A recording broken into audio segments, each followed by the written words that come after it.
Hey, this is Matt Cox, and I'm here with Lucas and Josh. Last names, you guys want to introduce yourself? Also known as the Blockchain Boy on TikTok. The Blockchain Boy. I just go by Joshua Jake. Joshua Jake? Yeah. Okay. Nothing too fancy.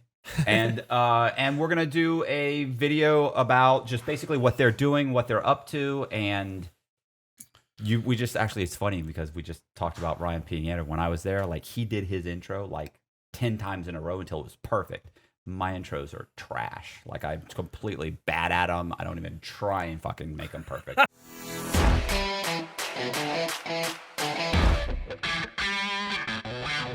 Yeah, man. So I'm excited to be here.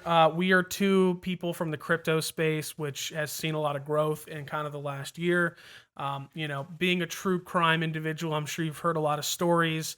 Unfortunately, it does give the space a bad name because there's a lot of bad actors. But we're trying to really set the standard as far as content creation, education, and just generally growing the space in a positive way. So, Right. So, Yeah, go. I'm sorry. How did you guys meet? I mean, I kind of figured we'd go over like how you guys met first, Sure. and what your Honestly, a great story. It's only been about 8 to 10 months max. We started off on TikTok, and it was mainly just because we were watching these influencers talk about crypto and get their audiences extremely hyped up, and then just they'd fall off. So you see NFTs right now. They're known as shit coins. I know we're on YouTube. I don't know if we have to bleep that, but that's what they're called. And ultimately, we just see these TikTokers just post the absolute nonsense and just, false information and just tell people they're going to get rich quick. So we started on TikTok last March. And from there, we just kind of connected almost instantly. He was on for about a month before me. Yeah. And so I got on during the whole GameStop thing, that's when I started my Yep. channel. Kind of just doing no BS crypto, no filter. I actually get a lot of hate because I shit on a lot of the projects because I think there's a lot of bullshit in crypto. And so that brings me some heat. And we connected because we disagreed about XRP, which is like a banker's cryptocurrency. And we ended up doing a podcast together. So that's how we initially met on social media before we were even business partners or anything like that. And then we just ended up going to Bitcoin Miami was our first big conference. And so from there, Hookah Lounge, 2 we went to a a.m.. couple of hookah lounges and just really got to know each other. And it was just like, we just knew we wanted to create a strong business here and just help educate the space because there was just no professionalism whatsoever in crypto. So we kind of just took that upon ourselves and we've been running with it ever since. Studio's coming up within a week. And, Finally. Right. Yeah. And Yeah. what are you gonna do? You're gonna do you have you're gonna do a YouTube podcast, or are you already doing one? I mean, Yeah, so right now we live stream mainly everything's our personal content. So we're taking our personal content. We brought on another 2 creators known as Crypto Weatherman and Crypto Wendy. And ultimately we are just bringing them all together. So it's going to be our primary podcast based out of Orlando. And that is going to be on YouTube, Spotify, Apple, everything. Okay. Yeah. That's one segment. So Yeah. Kryptonite, bringing it back to the OGs, was founded by me and our CEO, Michael Sessa. It started out just as a trading bot company. We knew we wanted to work in the space, and all the trading bots kind of sucked. And we had a really smart guy who has a really cool entire, platform built out. And so, we actually got Crypto Weatherman to improve our algorithm. And so that's one side of things. We've also got the media thing that we're doing, which is the podcast, which is content, trying to grow on Instagram and YouTube. We're also, like I said, we're starting an agency. We're doing, consulting for different projects. So we have our fingers in a lot of different stuff. He's doing an investment fund. Not sure how much you can speak venture on that. capital. Yeah, so we finally just went through, but launching a fund, we run. I don't know how familiar everybody's with crypto, but for people just watching, like for Bitcoin, you have to validate transactions kind of like a hotel. So like when you do a transaction on a network, you almost have to like sign in and every transaction is recorded. So the people that run those miners or validations for those transactions, they get paid in rewards. So ultimately we're opening up. Yeah, so that's known as Bitcoin mining. There's a lot more to it, but we'll keep it very basic. But so we're running a whole fund based off that. Basically, passive income plays for validating network security for different crypto projects, like Constellation Network, which is a direct acyclic graph. That's a little complicated. It's technology that crypto. Yeah, it's crypto. It's a little hard to explain, but there's a lot to it. But the space isn't scary, and honestly, the surface is very, very easy to understand. So hopefully, we can shed some light on that and. We'll talk a little bit about the, scams a little bit down in this podcast. So. Yeah, there's crazy stuff going on. And that was kind of the inspiration behind that. My bio is no BS crypto because I feel like a lot of it's hard to understand, and that gives bad actors a way to kind of take advantage of the space. Like people will talk as if they know something without knowing anything at all, and the audience will listen just because there's no real good source of info out there right now. Right. I was gonna say. I mean, I've said this like over and over again. Like literally, you only have to have a little bit of information more than the other guy to sound like an expert to him. Like if I Yes. just know a little bit more than you do, I seem like, wow, he knows a lot. Why? Because I know a little bit more than you. Like I don't know anything. I mean, I don't really, look, like I think I have a basic understanding of what crypto is, but I have no idea why it fluctuates, or why the different coins or the different currency fluctuates so much. And I think even the guys trading it don't necessarily know. Like I've talked to a buddy of mine, he's like, oh, it's going up, it's this, it's that. I'm like, why? Well, no, it's going up. Yeah, but why is it going up? Well, you don't understand, bro. Like it's going up. Like I just bought this and then, yeah, but you don't even, but why? We call those moon boys. That would be the definition. And you're probably very familiar with the same people. It's not even just in crypto. The same mentality behind these people. I'm sure you've interviewed a lot of people that may stretch the truth a lot from what they're actually speaking on. So like you said, they may know just a little bit more than the individual standing next to them. And that is where they gain that following. And at the end of the day, they really maybe read the surface or the biography on a book, and they act like they've read the whole thing. People read news articles and they get treated like gods. It's Yeah. kind of funny. But the whole space in and of itself is still like super immature. The way I can best describe it is like it's like the birth of a new stock market, and the emergence. It's like the of a new asset class and technology merged into one. So while a lot of these are very speculative, like there's no real reason that Dogecoin should be worth anything. It is, but there's a lot of speculation going on, and we've seen sort of in the last year and a half, 2 years, ever since the GameStop fiasco, what makes a stock valuable, right, is still speculation. What makes a crypto valuable is still speculation. Yeah, you have your blue chip stocks that like General Electric that your grandfather owns, but we only, stocks are only worth as much as someone is willing to pay for them. And I think we're seeing that now with crypto, and even more so with NFTs, because what determines the price of something, what people are willing to pay for it, right? And so it's almost like community has been monetized, and you can actually determine how valuable something is by the community, which is crazy. And that's just a basic kind of overview. Obviously, you have other factors like Bitcoin being adopted as legal tender, which California just introduced a bill to do so yesterday.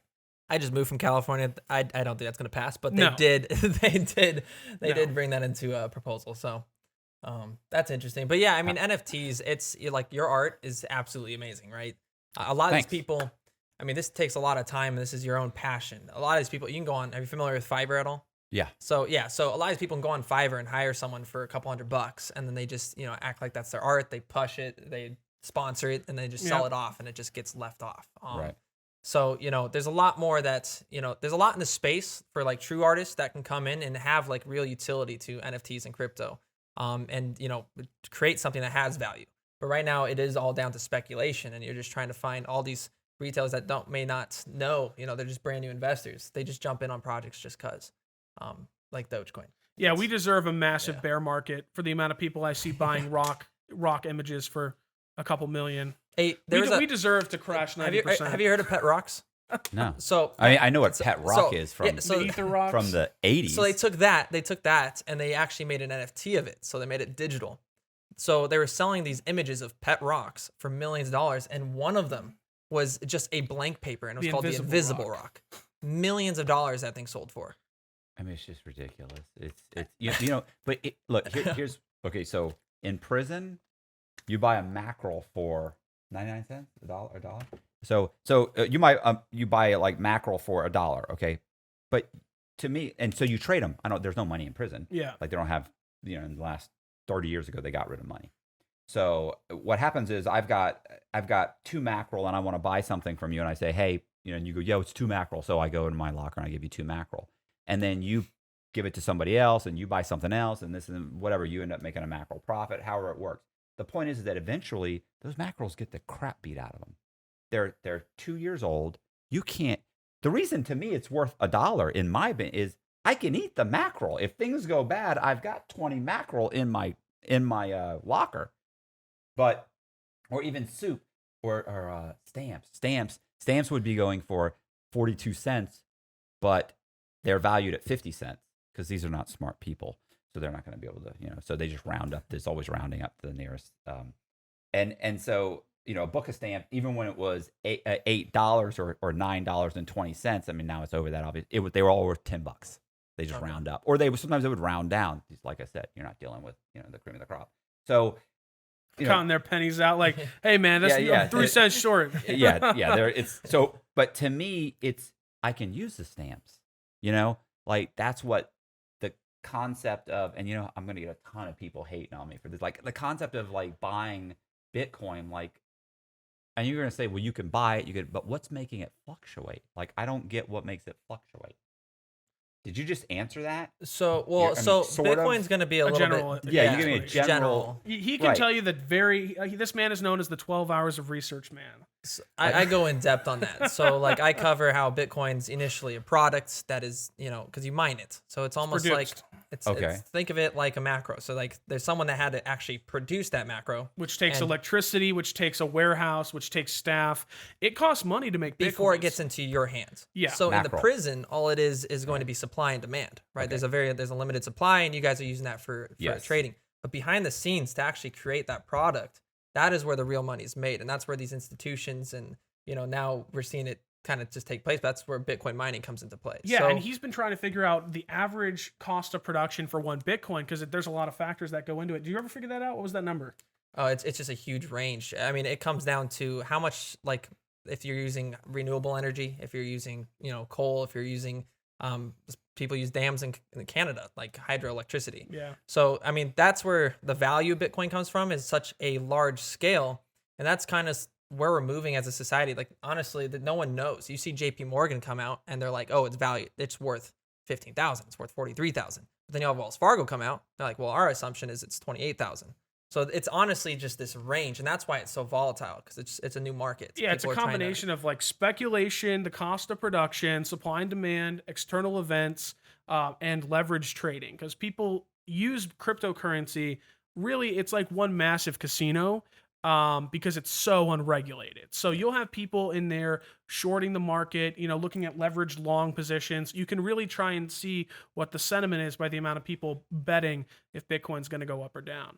And so, a lot of these huge, massive market movements can be caused by a whale getting liquidated and it spikes down. It's not that much money. No. I mean, Bitcoin's what, $800-900 billion? That is nothing. I mean, one big investor can really move the market if they really wanted to. So yeah, the entire crypto market cap was like what, 2 trillion? 2 trillion. That's nothing compared to your stock market. Yeah, that's like what Apple basically? 2 apples? Yeah, it's like, I'm not a stock guy. The company of Apple is worth the entire crypto market. So that's why it's volatile. That's why you see it go up and down so much. So when you see, when you have your friend or anybody watching that has that buddy that's saying this is going to go up, I mean, it can be tomorrow some really wealthy individual can come in and really move that market like 20-30% just by selling his positions. And it's a lot of FOMO too. So like, I know people compare it to tulips. It's not, in my opinion. I think it's like we're past that point at this point if you look at the adoption curve. But it's a lot of that mania, because there's a mania attached to it, because right now, like, it's getting bad in America when it comes to finances. Like, we have inflation going crazy. CPI data has been off the charts. And, people want a way to actually like make it. And crypto is seen as this like, Wild West. You can make anything out of something. And so a lot of people feel that like deep sense of like, I'm missing out. I have to make this. And I think we're seeing a lot of that in like the meme coin speculation from last year, because people were putting in like their every dime into like some garbage homes. Coins. Yeah. Wild positions. And that's when you get to gambling. And again, that's why we created Crypto9. It's kind of, we're trying to help stabilize the market. Stabilize that, because you should not be refinancing your home. No. And I tell people from day one, like, this shit will go down to zero. Most of this will go to zero. Make your money, take your profits. I hit a great, one of my best investments of last year was into Polygon Matic around 3 cents. It ended up hitting like 264. That was fantastic. I sold at $1, I sold at $2, and I sold at $2.50. I have like no Matic left. It went down what 40-50% from where the all-time high was, and that's normal in crypto. That's just like average. So yeah, that's like so that's where people see that. They'll see someone put $1,000 in, it goes up 30-50x. Yeah, And then and it's still a great project. They just got $500 million from like Sequoia Capital. So even though the price is down, the fundamentals have remained the same. But that speculation is where you're seeing a lot of this, massive swing come from. Okay. Do I look like completely confused? It's a little no, bit. it's Well, what I was thinking is, I don't know. So, well, anyway, I don't even know if this is, but when you're saying speculation, this is funny because, so in Tampa, right, in Ybor City, you know Ybor City. So anyway, Tampa, there's an area called Ybor City, and I went in and I started buying houses. This is one of the things I got in trouble for. So I went and I started buying. But when you were saying you can move a market with very little, with very little capital put into it, and this is based on speculation also, is I went in and I was buying houses for, let's say, $50,000, but then I was recording the sale price of those houses at $200. So I'm buying your house for $50, but when I went to go record the sale, I paid a little bit of extra doc stamps and I record it for $200. Well, I did that with maybe 20 houses, and the median price of that whole area went from about 75,000 up to over 200,000 in like 6 months. So what I was doing, I'm doing that in synthetic identities names, and then I would refinance the house, get the 200,000, and just make a few payments, let it all go. But what happened was, here's where the speculation comes in. I'm going to some guy who's selling his shithole house for $50,000. It's a shithole. Like, nobody can even live here. Like, this is a horrible house. It's a crack house. I go in, I say, hey man, you got your house. I want to buy it for 50 grand. And this actually happened. It was actually an old guy. And he goes, yeah, I want 60,000. And I went, nah, bro, there's like 10 other houses I can buy for 60 grand. Like, I'll give you 50. It's a shithole. Nah, I want 60. Okay, you're crazy. I leave. 2 months later, I come back. There's nothing for 50,000 anymore. I come back. I go, I'll give you 60. He goes, I want 75,000. I go, 75,000? You got no windows in your house, bro. It's raining in your house. It ain't going up. And I go, what are you talking about? He goes, no, I think it's worth 75. I said, that's crazy. And I just leave. 2 months later, there's nothing for 75,000 anymore because investors are now coming in and buying up everything. So I go, 75,000. Guy goes, I want 90 grand. 90? I go, what are you doing, bro? Are you crazy? I go, where are you getting these prices? He goes, that house over there sold for $200,000. That one sold for $195,000. That one sold for $198,000. I bought those houses. Like that house sold for 40. That one sold for 55. That one sold for 50. Like I'm working against myself at this point. But people believed it. And then even when the houses would go in foreclosure, keep on, I'm buying it for 50, putting 10 grand in it. I record the value at 200, but it's still a shithole. When it went into foreclosure, people were coming in and buying them up for 110. Oh my God. Nothing's changed. No one was losing. That is the exact same thing. Yeah, exactly what you're explaining now. That's you're hoping extra steps. So with that, what happens when you left? Did that market crash and those houses are now probably worth? Oh yeah, I had a buddy. Of course I went on the run, but at one point I remember I actually called him. I was on the run and I said, "Hey man, so how's it going? How's everything going?" He's, "Oh bro, there's no comparable sales. The whole market's dried up. It sucks in Ybor City. I can't sell anything. I can't, it was bad. Like he's selling now. People are selling houses. It's going back down, back down, back down, back down. So that's actually the same exact thing, isn't that? So that would be called what's equivalent to a rug pull in crypto. So, no. What he's doing is buying his own NFTs. That's exactly what that is. He's doing that, but he also went on the run, and then it crashed the market, and no one was there to. It's like when the projects pay to raise the floor. Yeah, essentially. So these projects will launch their project. And they go, hey guys, as you come in and buy these, if the floor drops before we have to explain what floor. So NFT project drops 10,000 images, right? 10,000 NFTs, right? And this was actually Squiggles was doing. Yeah. This. So compared to homes, 10,000 so homes, imagine right? 10,000 homes, right? And it's all owned by one large capital firm, and they're like, hey guys, this project's really hot because they're sending their money around the back door and buying it themselves to make it seem like it's interesting, right? So there's 10,000 of these homes. Well, what's the cheapest home? That's the floor price of the home. they're essentially inflating the floor price of that project to entice buyers. Very similar to what you're doing, but it's a completely unregulated market. They're getting away with it, and these people are serial scammers. They will do this over and over and over again with multiple projects. It's actually unreal. It's all anonymous. And these people are making tens of millions of dollars a month. I mean, they had an office in LA for this shit. This is like literally what's happening every day, and that's not even the worst of it. If you're saying it's unregulated, does that mean are you saying it's illegal?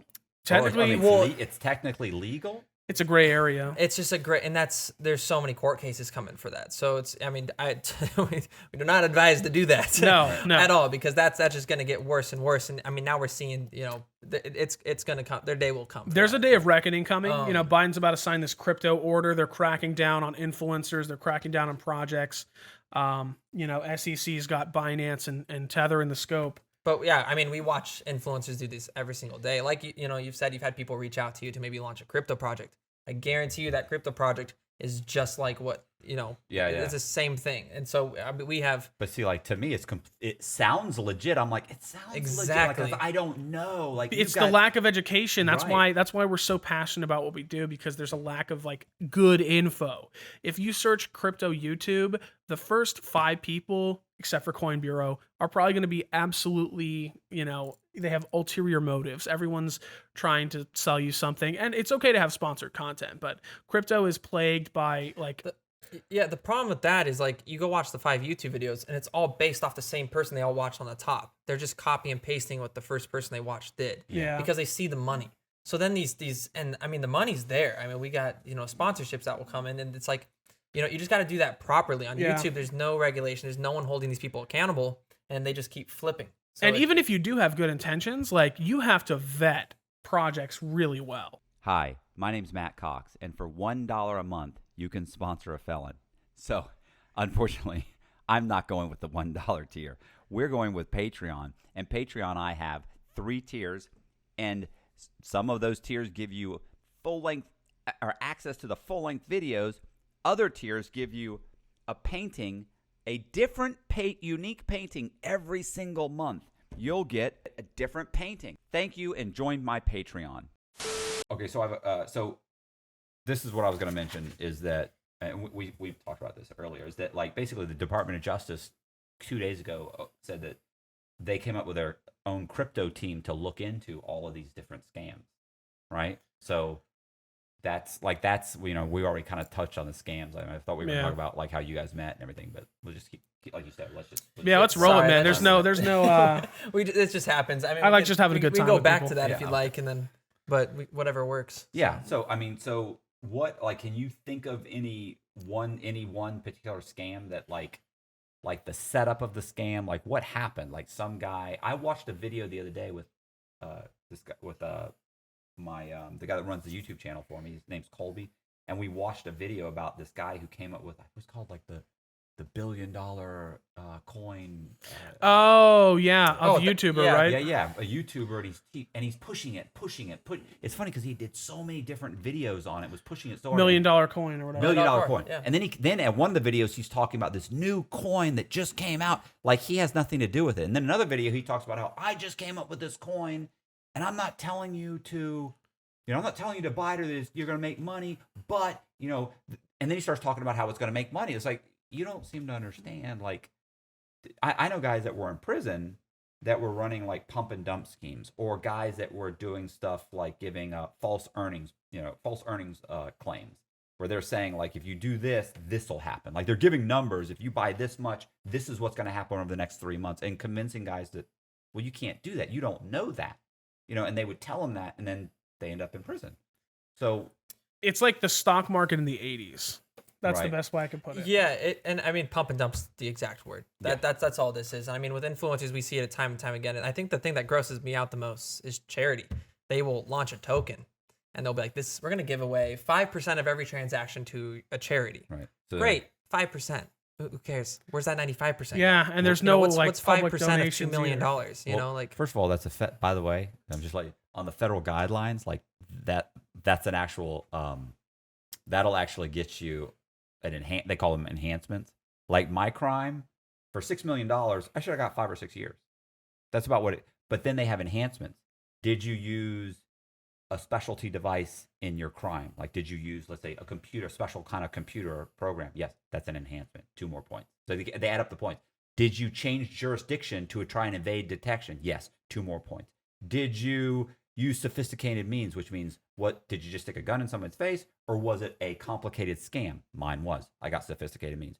Did you did you use alternative identities? Yes, I did. That's an extra scam.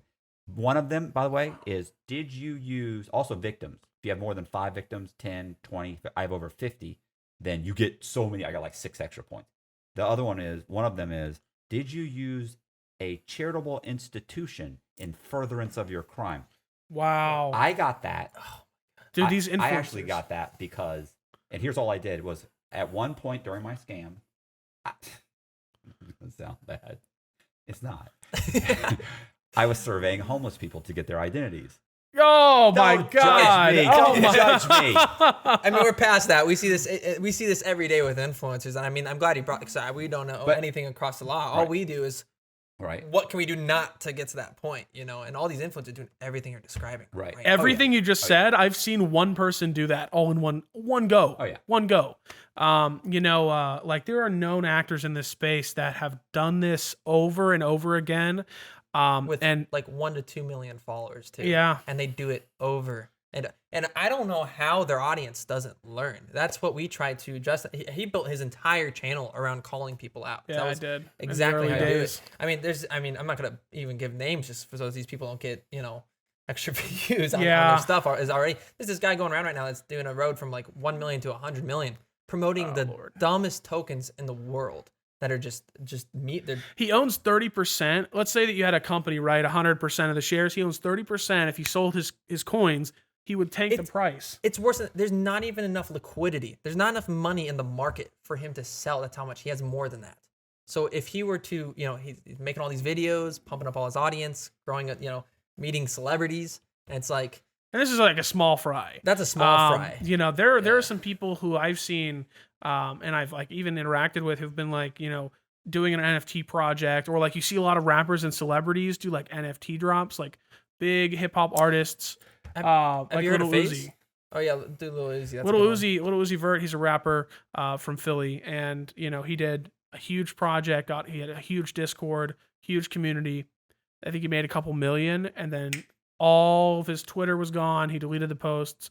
They're basically using their followers as liquidity, and then exactly. And it's every time it goes unpunished. I have not seen a single person jailed, investigated, or fined. And I'm like, where does it end?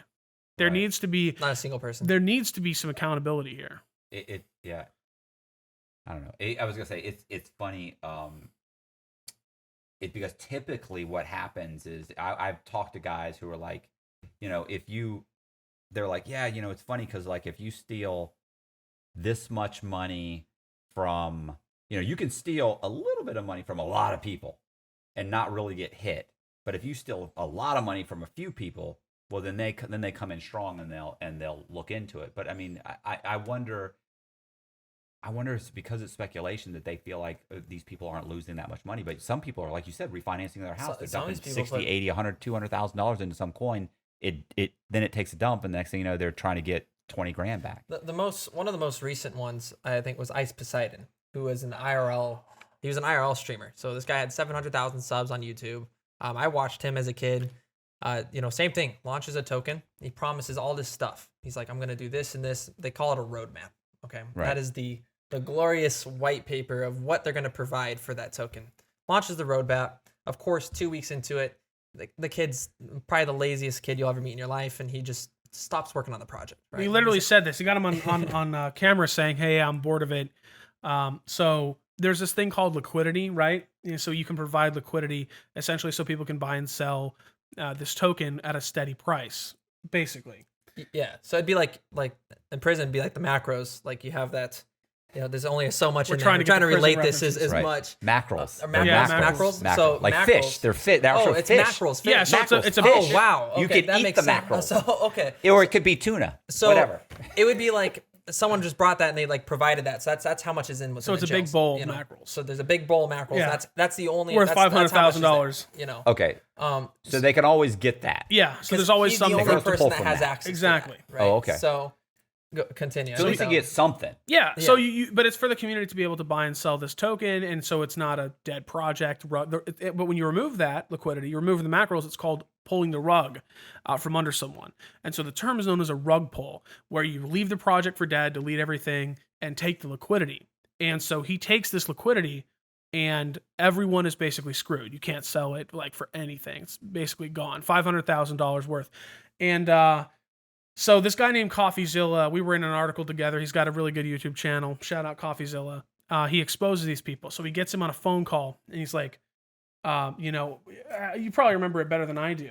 Yeah, so he gets this guy on the phone call, and he's like, "What are you gonna do about this?" He's like, and all he wants is the guy to admit it's a scam. He's like, "You scammed your audience. You had 2,000-3,000 of your followers believe in you and put in tens of thousands of dollars, and I mean, probably actually millions at that point, because there's about 300,000 locked up in this bowl."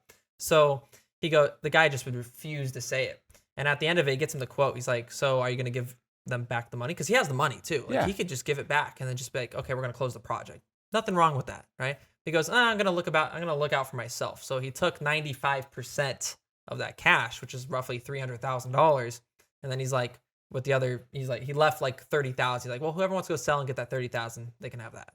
So he took 95% of their positions, and he literally just said live on camera with this guy he's honestly the only investigator pretty much in the space. So you don't have Zach XPT is pretty Zach good is too. well on Twitter, but very few people. But he got him publicly to say, he's like, no, I'm gonna look out for myself. I'm gonna take this money, and And nothing ever happened. No. Nothing happened. Nothing will happen, I don't think. The SEC will make examples of a few people. I don't want to name They're names. gonna have to be big fish, though. But they got to be There's big. just tons of them out So there. many. So Well, it's the like, how problem- do you go after that many people? The problem is, number one, crypto, there's a lot of anonymous people. The biggest scammers are the ones you'll never hear about. Like on Twitter, you'll see threads of people stealing tens of millions, and very rarely do they get exposed. With the Squiggles stuff, that was recent, a serial ring of scammers. But a lot of people are anonymous. The government does not understand how crypto works or the blockchain works at all. So I don't think they're going to get around to that anytime soon. And there's just so many of them. It's like, who do you go after first, right? Right. And people are like, oh, they won't come after me. I only have this many followers. I only took this much money. But I hope that they do make examples of people for this, because it cannot go on and crypto be taken seriously. It's that bad. And that rubs back into what we're doing at Kryptonite. That's you see us with Chris and Sam with Florida Blockchain Association. This is we are there with the influencers on the front line. We're watching every single person that does it. So the end goal is to build like an actual crypto entity where it's like, we're not going to work with these people, and hopefully there's going to be a sense of professionalism and a line that this will die out, because right now it is like, again, just the Wild West. There's nothing stopping it. Right. Well, you know what credit card forums are, right? So credit card forums are these. Mostly they were run by like Russian cyber criminals, and they would set up a forum where you could buy and sell credit card information. And even when initially when it happened, when they would catch the guys, they give them slaps on the hand. Like they'd catch a couple guys doing counterfeiting or the credit cards or stealing like the first hackers that got prosecuted. It was only a couple years here, a couple years there. Now when they get them, because they didn't really understand how bad it was and how much of a problem it was. But now if you're a hacker and you get grabbed, and they're giving them 20 years, 10 years, 15 years. I mean, it's out. The sentences are just massive now compared to less money than before. Like the guys who were stealing, were getting, $100 million, were getting a couple years. And now the guys that are getting, $10 million are getting 20 years, because they just start, once they get into it and they figure out the damage that's being caused, then the Department of Justice just goes nuts. And every time they get a hold of, they just throw away the key. I'm honestly like, I wish we could like fast forward. I mean, I'm going to love these next 5 years, but I think it's going to be it's going to be crazy with how many people we know, that there's going to have to be a handful that at least get picked off that are made an example. Because we know so many. I mean, almost. It's a very small space. Like in everybody crypto, knows everybody. Everybody knows everybody. You're one person from knowing. Yeah, like even at the people at the top. I've had public beefs with people who I thought were less than stellar, and they have millions of followers. So it's not a very huge space in terms of like who is actually in here doing stuff. And also, it's like the same couple venture capitalists that are churning out some of the same vaporware. So I mean, yeah, I think the next like 5 to 10 years is when we'll see a lot of the hammers start to fall, and that's where we want to kind of take advantage and be like, hey guys, screw those guys, right? This is legit. This is where we want to help educate people. This is what we're doing, and here's how we're doing it. Yeah, we've been saying this for 2 years now or 3 years. I've been saying this is what's going to happen, and then you get to sit there and watch it happen. Yeah, you can usually see when somebody's on the wrong track, and I can't tell you how many people met me and said, "You're going to prison, bro, for sure." I was like, "You're crazy." Then 5 years later, 26 years. So I was like, 26? You were right, bro. Was it 26 you were or right. 13? No, I did 13. There's gain time. I got my sentence cut twice. Okay. Oh, bro, listen, I wasn't taking it. Still 13. 13's federal honestly, or state? Federal. I don't do man. state crimes. Yeah. only federal. You heard it here first. He's a big player. Okay. Yeah. I was gonna say, yeah. I met her in the halfway house. Okay. Yeah. That's what, It worked out. It was meant to be. It was meant to be. It was meant to be. Huh? A 13-year learning experience. It was meant. Yeah, the 13 sounds bad, but honestly, the first 10 years is the hardest. The last 3 years was no problem. Home stretch. Yeah, it's no big deal. I'm sure. Yeah. Walk in the park. I mean, I think we're going to see a lot of Jordan Belfort types kind of go to prison for some of the shit that's going on. joke. But he got nothing. I'm saying because when it first starts happening, he did a couple years. Now, if that happens, these guys are getting 30 years. Belfort did like over 100 million in loss.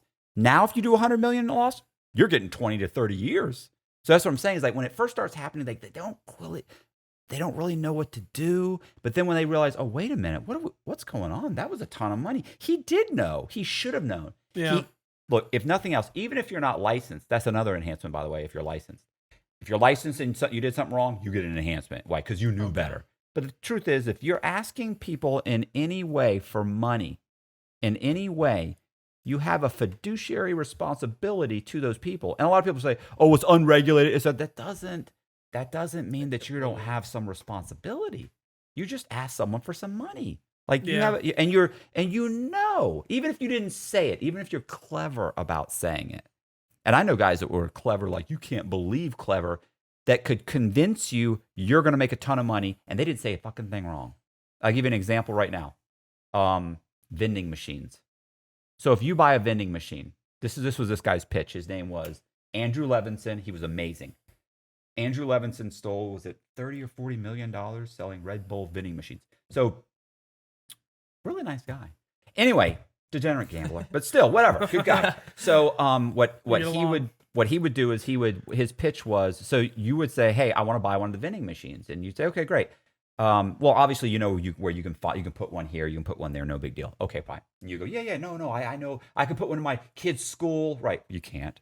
I can put one in the local 7-Eleven, because I see him there. You can't. Like he knows all those spaces. He knows that you're going to have a hard time finding a place. But let's say you find a place, right? Okay, so you say, yeah, he's, oh yeah, you'll find a place. It's easy. Not. You find a place. So how many cans an hour do you think that machine makes? And you go, or will sell. And you say, every hour? Yeah. And you go, at least 10. And no, well, your number's 10. Let's cut that in half. Let's say 5. So 5 cans. So how many hours a day is that thing going to sell? Well, I mean, the store doesn't have to be open 24 hours. Well, let's cut that in half. Let's say 12. Okay. Because people aren't going to be up at 2 in the morning. Oh yeah. Okay. So now, so we got 5, 12. So 60 cans a day. So you're making $60, a day because you make $1 profit, whatever. So you start adding it up, and then they go, okay, wow. So I'm going to make a profit of, let's say, $500 a month. And you go, okay, well, that's your calculation. Well, you came up with those numbers. And do you want to buy this machine for $3,000? You'll get, at that, if it is 500, which is your numbers, will you make all your money back? Of course, I'll make all my money back within 8 months, 7, 8 months. So you go, wow, that's great. But the truth is, so you gave him all the numbers, right? You gave me the numbers. But the truth is, he already knows that the average vending machine only sells 1 can every 4 hours. But you right now in that scenario, you've convinced yourself you didn't have to do a fucking thing. That's literally exactly what And that's happens. 3 years of a ROI.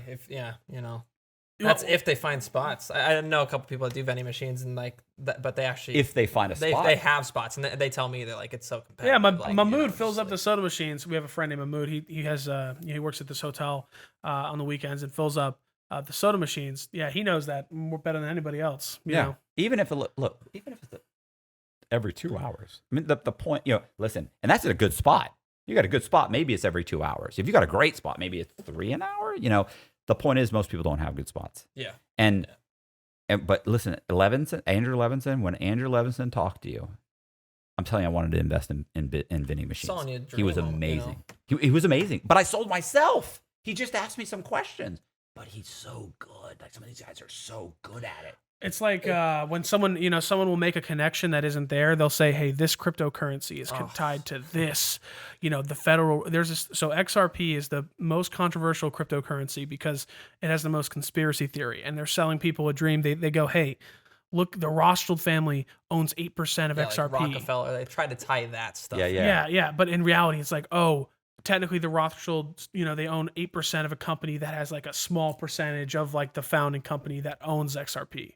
Yeah, there's virtually almost no connection. 3 bridges. Right. Yeah. It's on every road, attaches to each other if you think about it, but that's what they do. They have these people convinced that the federal government will buy back their XRP at a price of $10,000 per XRP. To give you reference, it's like 50 cents, 60 cents. I think, so this is actually kind of relating back to how we met. So when I first started on TikTok, this XRP thing was like what it fueled me. I'd be angry because you'd see like million viewed videos with people saying, "Oh, this is going to go to $500, $589." Let me get a magic number. This number came from a Simpsons episode. That is what these people are relating an investment to. So it's like, and he was a big XRP guy, but he wasn't crazy. Huge. Like, he was realistic. I study like your monetary policies and just I knew how the money moved. So I was like, even if they were to get every single ounce of like you went and shook out every single cushion from couches in all the most impoverished nations in the world, everywhere, there still isn't enough money to make that to make up for a $10,000 whatever they want it to believe it to be, to pay it out. That doesn't make sense. So people are pitching to their audience. They have 200-300 couple million followers that the Federal Reserve is going to sign. They love relating this back to gold in the 1930s when Roosevelt took XRP, gold from everybody. They're gonna flip the switch. And then they sold it for $20, and then the government turned around and was like, "Oh, well, we're gonna it's $35." So they take that theory that's gonna happen again in today's where we're at, because there's gonna be a great reset, and they love to say, and they're going to just announce it to be $10,000. So now, and what I have the problem with that's just maybe there's a multiverse where that exists and something were to happen. But what you're telling, your million followers and these investors, they're like I said, I've had people call me and they're refinancing their homes. They're, putting in their kids' college tuition, and this thing's volatile. It's dropping 70%. You know what's funny about the guy Levinson? You know what he told me?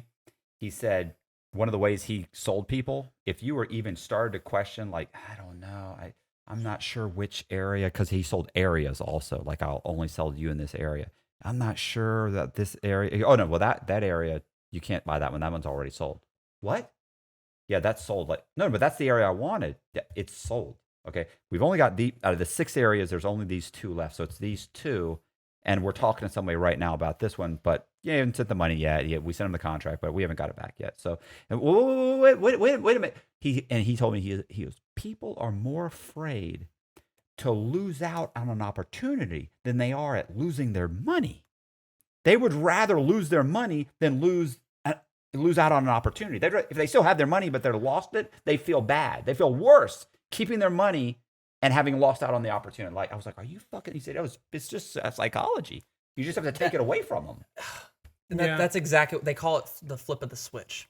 Well, you're going to miss out on the flip of the switch when the monetary policy reverses and everything goes into this new world order, that type of stuff. Yeah. That's what they're getting into. And I mean, it's wild. It is wild how many people are putting just money, all of it. I have buddies, You know? I have guys all the time that hit me up and they're like, bro, if I'd only invested in this, if I'd only done this, if I'd had this, like literally they're calculating every other day how much money they would make had they invested 2 years ago in this. It's like, what are you doing, bro? You're beating yourself over the head for nothing. And I do want to clarify, because I know that like the company itself, like they meet quarterly earnings. They're actually like, it's called Ripple, and then they use XRP for cross-border transactions for just international payments. They're actually doing really well. But me, I'm realistic. So I look at a $5, $10, maybe 5X's, 10X's. I think it's going to zero, personally. He has his beliefs, and that's what makes us great business partners, But at the end of the day, it's, it's just one of those, it's a, I don't know what the word is, but like a false, not ideology, but it's like a cult. It's just a fake salesman. Hey, speaking of cults, you know who you should bring on here in about, I don't know, 15 years when his sentence is up? Okay, joking.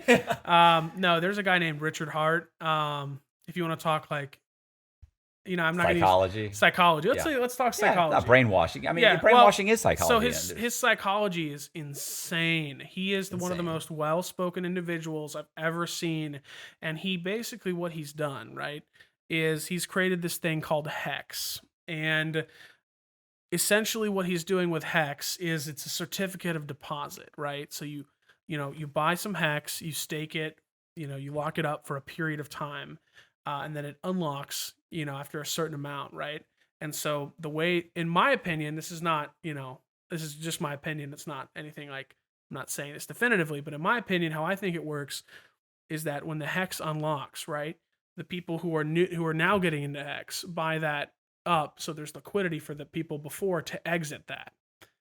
Like a Ponzi scheme. Well, I'm not saying we can't say that. I'm not saying it is, but I'm saying it's our very personal interesting. opinion. Yeah, I mean, you do have to have someone come in and buy underneath you, or maybe a multi-level marketing. But it's gone up. It's gone up a lot. It's you know. worth probably like what, $1 billion? 50-60 billion, I think. Well, right? the numbers are inflated. I don't really know because they don't actually show this on any of the mainstream websites because they don't believe that it should be listed there. Let's just say that.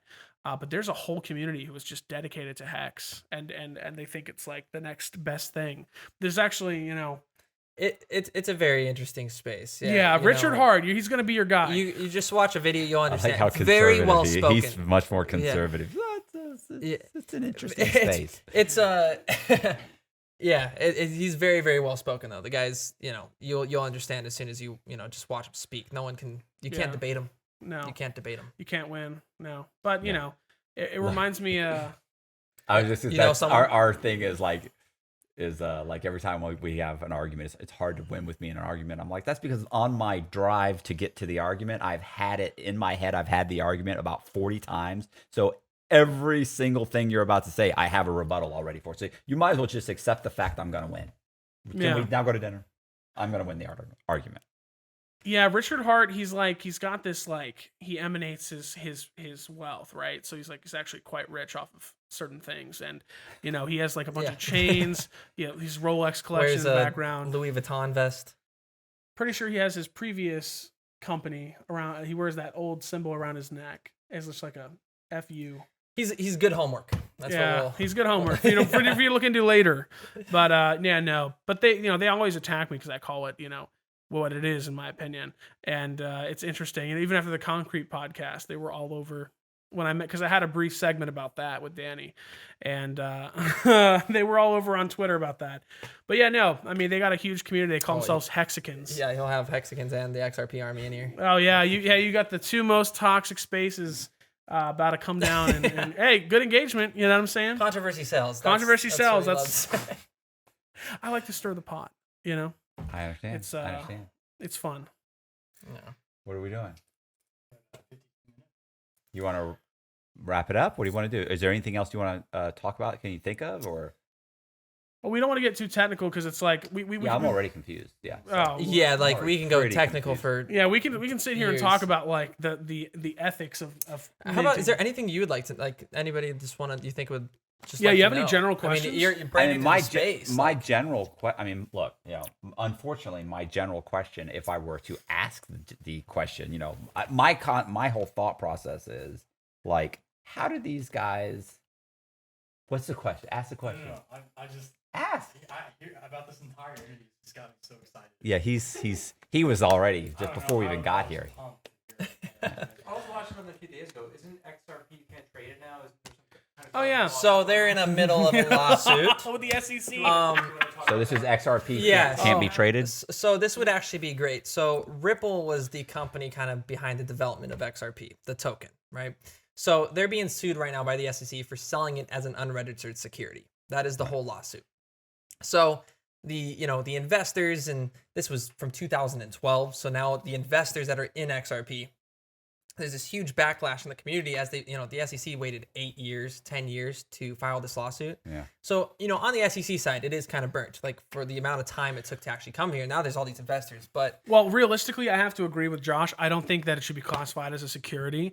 The only issue is that they had it trading as Ripple, not XRP. So people were confused in 2017. that's a huge issue with Yeah, it. so it was the way they XRP presented it. and Ripple are not the same.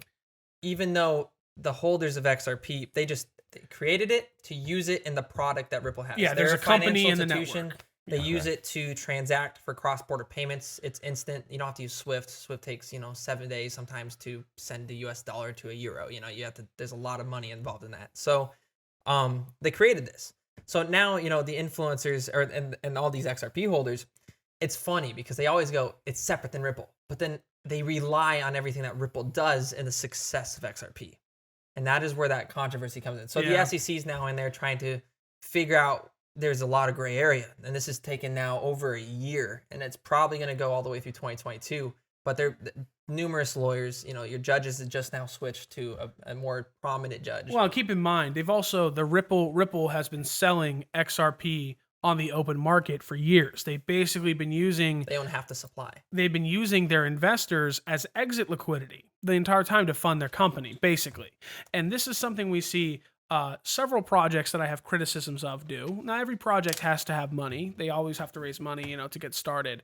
And there's team tokens and to help marketing and stuff. I can understand that, but half the supply is utterly insane. I have also gripes with other projects that do similar things, but XRP is the best example of that.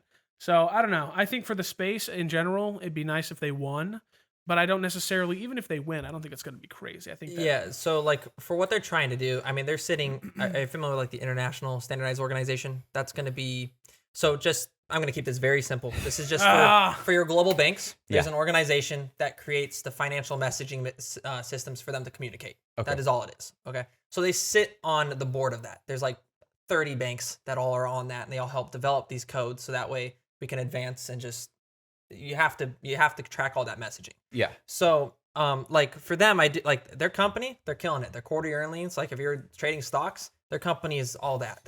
Every quarterly earning is, positive. They're more growth, more use, etc. And then XRP is used in some of their products. So again, I do think it's going to, it would be great if they won because that'd bring a lot of clarity to the rest of crypto. And like we've had this whole conversation today, we need.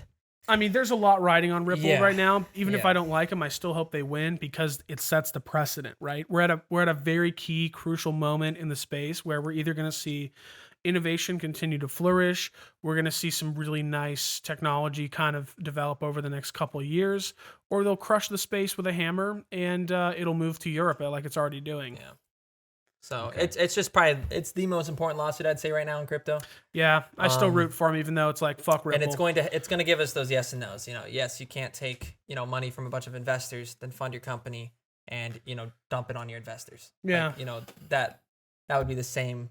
That would be the explanation of what's going on. Now there's a lot more technicals.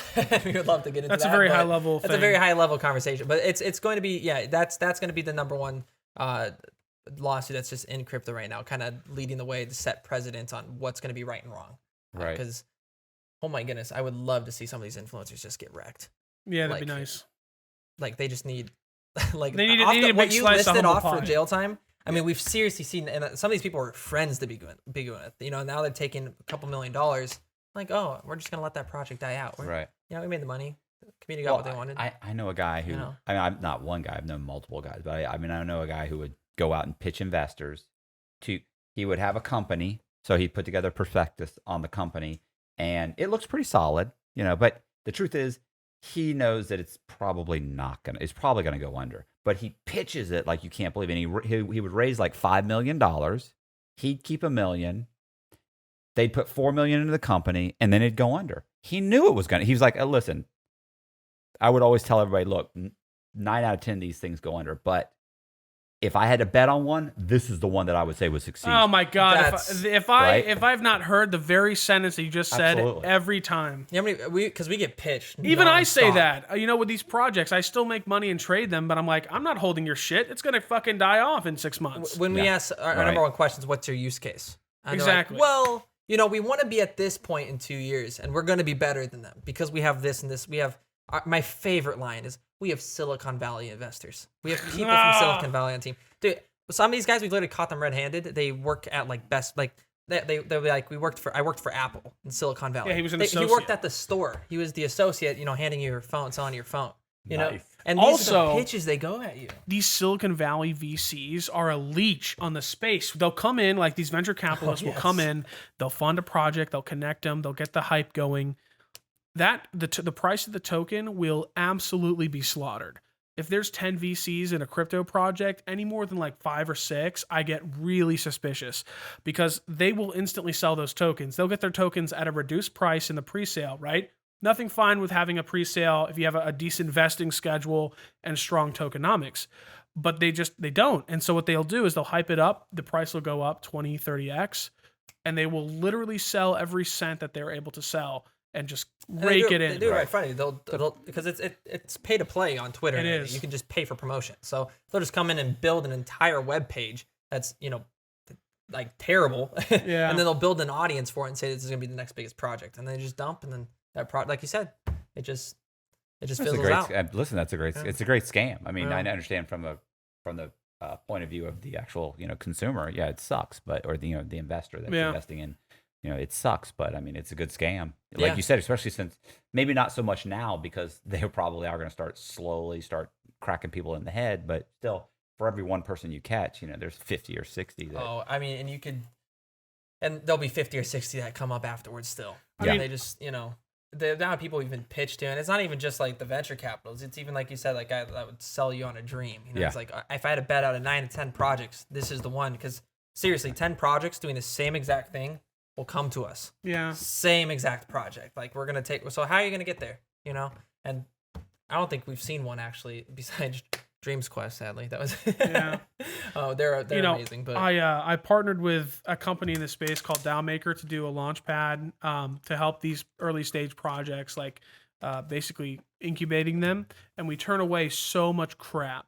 And we've even like rejected projects that we've worked with because even if they have great products, the team is just there for a quick buck. So like I have like this firsthand experience with these shitheads who are literally just here to use the space and fuck everyone else over. And it's frustrating because there's a lot of people who are actually trying to get funding who are doing really cool stuff. And so that's one of the things I've been trying to do to kind of grow the legitimacy of the space. And we're specifically on the BSC, the Binance Smart Chain, because that space, the Binance Smart Chain was where all the shitcoins was. It was cheap transaction fees and a secure network. Well, so more secure than most things. And compared to Ethereum, it's like, but you know. And all this stuff is happening in this space. But I would say, like, especially for anybody watching and even you as an individual, there's so much opportunity, you know, even from us, you know, developing we have 4 business models now based off of it. And there's a lot of utility behind artists coming to space with NFTs and even launching your own crypto project. I think anybody coming into the space, if you're as much shit as we talk it's still the best place to be. Because it's just, those are the people we're trying to find. And that is the point of our podcast we're launching. We're trying to find the projects that you know, they're the next Facebook, they're the next, you know, Amazon. They're going to be here. You know, we got to filter them out. It's just like the .com bubble. You know, you saw how many, I mean, even some of your biggest billionaires like Mark Cuban got rich because of the .com bubble. They sold companies that are completely gone. They went under after the crash, you know? Yeah. And it's the same thing that's happening now, you know? So, yeah. All right. We good? Thanks for having us on. Yeah, okay.